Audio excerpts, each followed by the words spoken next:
हर हर महादेव। आप सभी का अपने चैनल वालों जिंदगी में तहे दिल से स्वागत है। आप सुन रहे हैं अपनी पसंदीदा कहानी तेरे संग यारा का 121 भाग।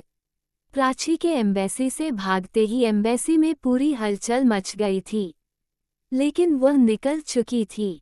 एक दो ऑफिसरों ने उसका पीछा करना चाहा, लेकिन अभिलाष ने रोक दिया। चूहा जब बिल से बाहर निकल गया है तो फिर उसको पकड़ना मुश्किल होगा।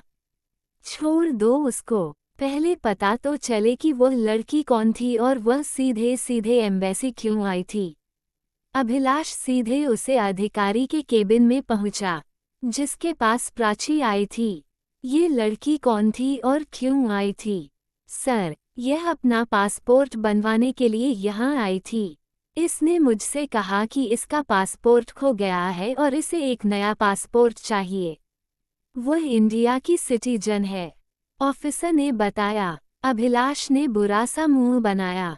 और कुछ मतलब? जैसे कि अगर यहाँ पासपोर्ट बनवाने के लिए आई थी तो क्या कोई फिर की कॉपी थी उसके पास, या फिर कुछ ऐसा जो कि उसे खतरे में डाल रहा था? मतलब कि यहाँ से भागी क्यों?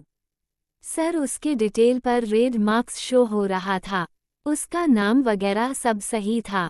मैं आगे का प्रोसेस कर रहा था, लेकिन उसने जैसे ही वो एड्रेस दिया जिस पर उसे पासपोर्ट चाहिए था, मेरा कंप्यूटर उसे रिस्ट्रिक्टेड बताने लगा। मैंने उससे पूछा कि कौन हो तुम और तुम्हारा एड्रेस पर रेड मार्क क्यों है?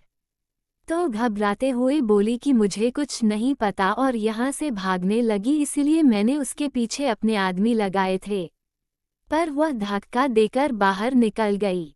पर अभी मैंने जब सारा डॉक्यूमेंट चेक किया तो ये गोल्डन चेन की मालकिन है, और ऊपर से हमें ऑर्डर आया है कि गोल्डन चेन का कोई भी इंसान अगर देश से बाहर जाता है तो उसकी पूरी इंक्वायरी रखी जाए। आदमी ने अपना लैपटॉप अभिलाष के आगे कर दिया। प्राची रायजादा। फोटो देखते ही अभिलाष की आंखें छोटी हो गई।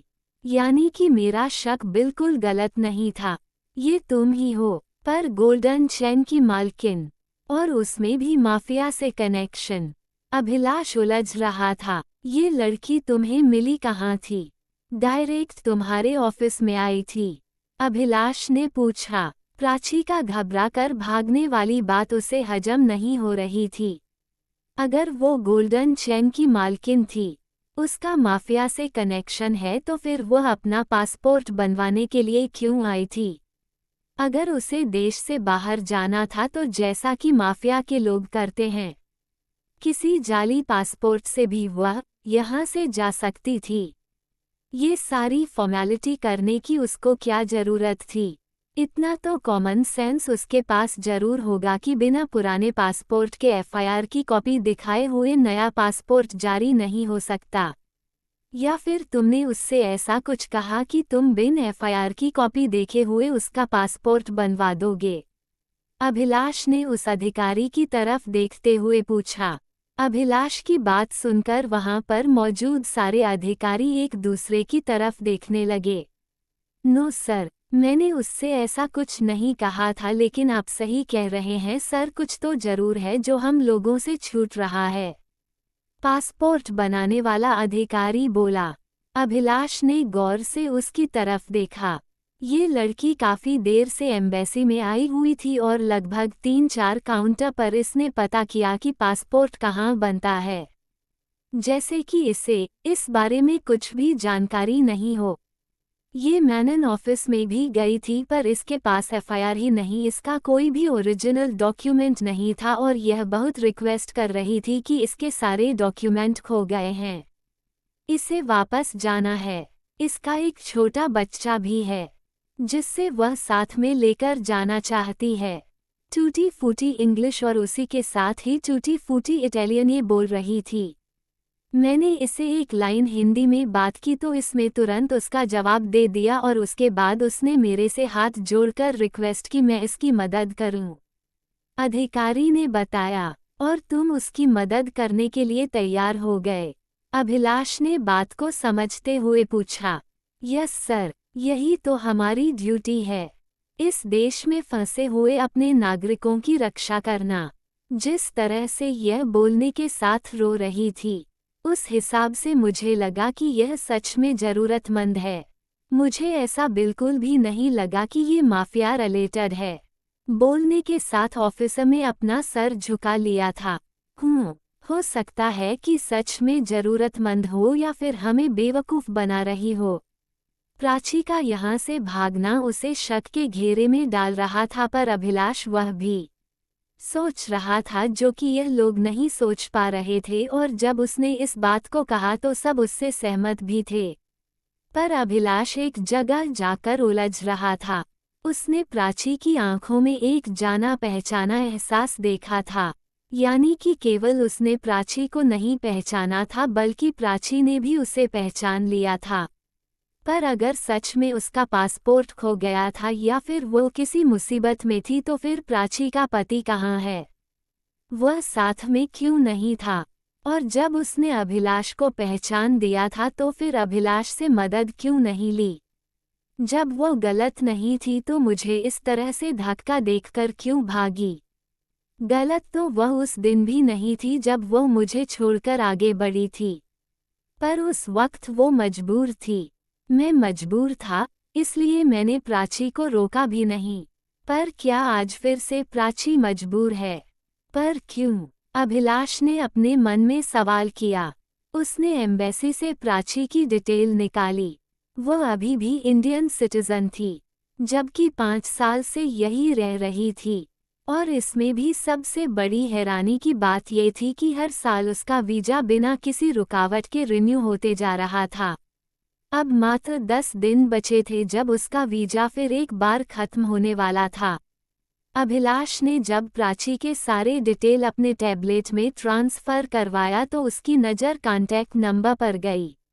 अभिलाष ने वह नंबर एक बार ध्यान से देखा, पर जो डिटेल वह देख रहा था उसको देखकर उसकी आंखें हैरत से चौड़ी होती जा रही थी। इस डिटेल के अनुसार प्राची इंडिया से बिजनेस के लिए इटली आई थी। उसकी वैवाहिक स्थिति अविवाहित दिखाई जा रही थी। क्या कहा था तुमने? उसका एक बच्चा भी है और वह अपने बच्चे को लेकर इंडिया जाना चाहती है। अभिलाष ने कंफर्म करने के लिए एक बार फिर से अधिकारी से पूछा। अभी कुछ देर पहले प्रणव ने भी उसे बताया था कि प्राची का एक बेटा है। यस सर, उसने अपने बच्चे की तस्वीर भी मुझे अपने फ़ोन पर दिखलाई थी। पर यहाँ पर तो वह अनमैरिड है। लैपटॉप की स्क्रीन पर टैप करते हुए अभिलाष ने कहा, पता लगाओ इसका, ये सारा क्या चक्कर है। अपने ऑफिसर से प्राची की टोटल डिटेल निकालने के लिए कहकर वह वहाँ से निकला। पर अब खुद उसका मन प्राची के बारे में जानने का हो रहा था।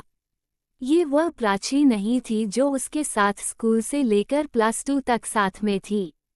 बहुत कुछ बदल चुका था उस प्राची के चेहरे में और इस प्राची में, लेकिन कुछ तो था जो अभी भी बाकी एक जैसा ही था। एक प्रेमी जिसने बरसों से इस चेहरे को अपनी नज़रों से अपने दिल में संजो कर रखा था। वहाँ से लेकर एक पुलिस वाला जो कि चेहरे को देखकर आंखों को पढ़ लेता हो और आंखों से उतरकर दिल का हाल जान लेता हो।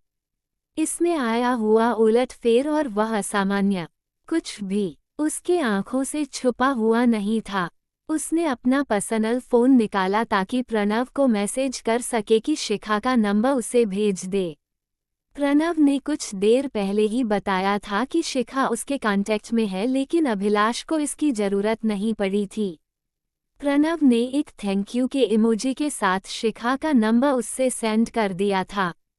अभिलाष ने उसे अपने फ़ोन में सेव कर लिया और अब पहली फुर्सत में वह शिखा से बात करने वाला था। फिलहाल तो उसे यहाँ से निकालकर उस होटल में जाना था जो कि उसका अभी का ठिकाना था। पर इधर प्राची शिखा से मैसेज में बात कर रही थी। तुम एम्बेसी गई थी क्या आज? शिखा ने सवाल किया था। प्राची का दिल धक से धड़क गया। इसको कैसे पता? क्या टैक्सी से आते जाते किसी ने उसे देखा और शिखा से कह दिया, या फिर शिखा ने खुद उसे देख लिया था? पर प्राची ने तो पूरी कोशिश की थी कि उसका चेहरा किसी को भी ना दिख सके, तो फिर शिखा को कैसे पता चला? एक मन तो आया कि वह झूठ बोल दे कि नहीं, मैं नहीं गई थी या फिर कुछ और कह दे, लेकिन शिखा अब तक उसकी बिना शर्त मदद कर रही थी। इस प्रदेश में बस वही एक उसकी हितैषी थी, इसलिए उसे शिखा से कुछ भी छुपाना सही नहीं लगा। उसने पूछा कि तुम्हें कैसे पता? तुमने ही तो कहा था कि तुम रोम आते सबसे पहले यही काम करोगी कि एम्बेसी जाओगी, और रोम आए हुए तुम्हें 1 सप्ताह से ऊपर का समय हो गया है। शिखा ने जवाब दिया, हाँ आज मैं गई थी। प्राची ने एक थकी हुई इमोजी के साथ जवाब दिया। तो फिर क्या हुआ? बन गया काम? शिखा ने सवाल किया। प्राची ने तुरंत उसे कॉल मिला दिया। घर पर रहती तो डर लगता कि हिडन स्पाई कैमरा से उस पर नजर रखी जा रही है, पर अस्पताल में ऐसा कुछ नहीं था। मोहित क्या उसके फरिश्तों को भी खबर नहीं लगती कि प्राची किसी से फोन पर बात करती है? मुझे तो विश्वास नहीं हो रहा है कि तुम मुझे कॉल कर रही हो। पहले ही घंटी में शिखा ने फोन उठा लिया था। तो अब विश्वास कर लो, प्राची बोली। पर तुम्हारे घर वाले, क्या उनको इस फोन की खबर नहीं लगेगी? मैं इस वक्त अस्पताल में हूँ। आरुष की तबीयत खराब है। क्या हुआ उसे? शिखा ने पूछा। दांत निकल रहे हैं और उसी के कारण डायरिया हो गया है। और तुम इस हालत में एम्बेसी गई थी? शिखा ने आश्चर्य से पूछा। मेरे पास और कौन सा रास्ता था? घर से निकलना मुझे नसीब नहीं हो रहा। अब जब अस्पताल में आई हूँ तो किसी तरह से इन लोगों की नज़रों को बचाते हुए मैं एम्बेसी के लिए निकली थी, लेकिन वहाँ से भी काम नहीं बना। दुख और तकलीफ परेशान कर रहे थे। तुम चिंता मत करो, मैंने कुछ लोगों से बात की है।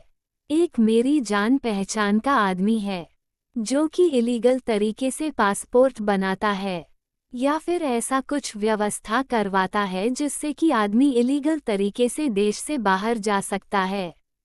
अगर तुम्हारा पासपोर्ट यहाँ से नहीं बन पा रहा है तो किसी दूसरे देश से तो बन ही जाएगा। तुम यहाँ से किसी तरह से निकल जाओ, फिर वहाँ से इंडिया के लिए पासपोर्ट बनवा लेना। एक बार वह आदमी कोई काम हाथ में ले लेता है तो उसे पूरा करके ही दम लेता है, पर इस काम के लिए पैसे तगड़े लेता है। अगर तुम कहो तो मैं उससे बात करूं? शिखा ने पूछा। मैं बस इस देश से निकलना चाहती हूँ। ऐसी जगह जाना चाहती हूँ जहाँ की मोहित मुझे ढूंढ ना सके, लेकिन मैं अकेले नहीं जाना चाहती। आरुष के साथ जाना चाहती हूँ। अगर ऐसा संभव हो सके तो बात करो। पैसे की चिंता तुम मत करना, मेरे पास काफी कुछ पड़ा हुआ है। प्राची को अपने वह जेवर याद आए जो कि वो वेनिस से रोम लेकर आई थी। मैं भी आरुष के साथ ही जाने की बात कर रही हूँ। अपने बच्चे को कोई भी जहन्नम में छोड़कर नहीं निकल सकता। अगर ऐसा हो जाता है तो मैं तुम्हारा एहसान जिंदगी भर नहीं भूलूंगी। अब मैं यहाँ पर एक पल भी रुकना नहीं चाहती। अब यहाँ पर मेरे रहने के लिए कोई कारण नहीं बचा। प्राची ने आंखों में आए हुए आंसू को झपकने के लिए जैसे पलकें बंद की अभिलाष का चेहरा उसके सामने आया। क्या तुम्हारी हमारी क्लास में किसी से बात होती है? प्राची ने पूछा। हाँ होती है। क्या मैं तुम्हें भी उसे ग्रुप में ऐड कर दूं? शिखा ने कुछ एक्साइट होते हुए पूछा। आज पहली बार प्राची ने उसे अपने क्लास फेलोज के बारे में कहा था। नहीं, मैं नहीं चाहती कि कोई मेरी बर्बादी का तमाशा देखें। और यह कोई कौन है? तुमको पता है कि अभिलाष कहाँ है? धड़कते हुए दिल से प्राची ने सवाल के बदले सवाल किया, और उसका सवाल शिखा ने पकड़ भी लिया था।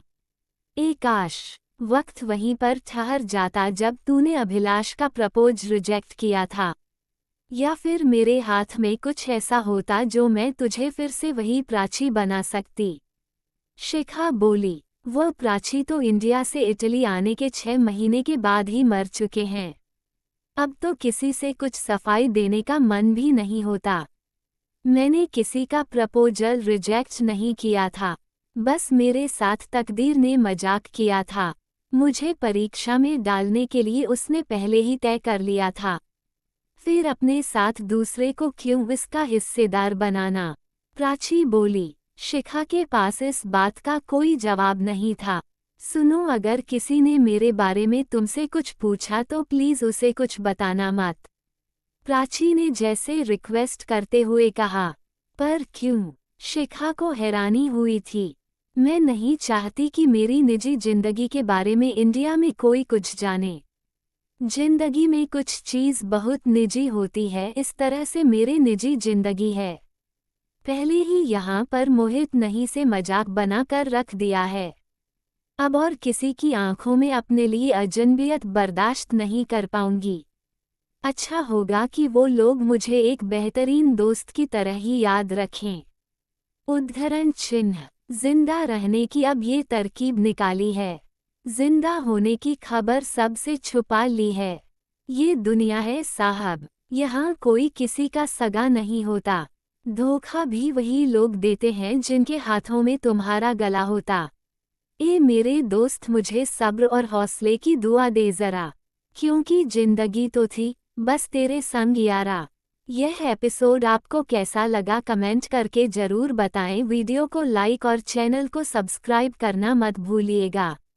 स्वस्थ रहिए, मस्त रहिए, मुस्कुराते रहिए और यही यूट्यूब पर मिलते रहिए। मिलते हैं अगले भाग के साथ। हर हर महादेव।